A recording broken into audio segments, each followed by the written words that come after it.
Ayong palis katong tanan yata sa barangay San Isidro, Talibon. Ocular inspection ka sa bridge na madugtong sa lungsod sa Binondo. So gamay na lang din tuwang, no?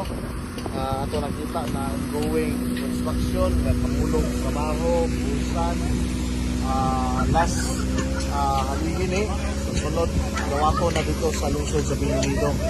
So hopefully next year mauman na gid ni, no?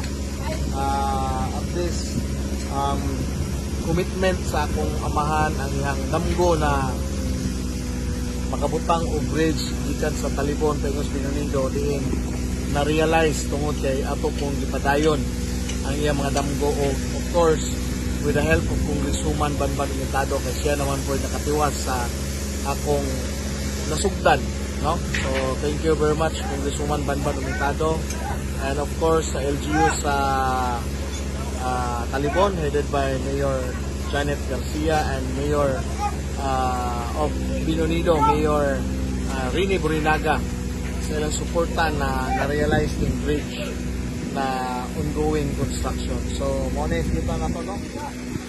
Ebidensya na nagtrabaho sukwahe sa mga distractor na to na mga palabas sa Facebook na wa kunoy gitrabaho, waya mo'y giundangan, which is not true.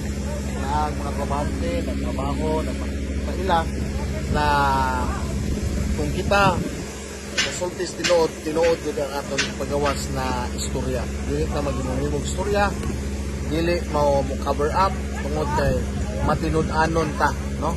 Ang limpyong panggobyerno ato yung gipa kadak-an sa atong administrasyon. So again, abante Binondo, abante Talibon, abante Bohol.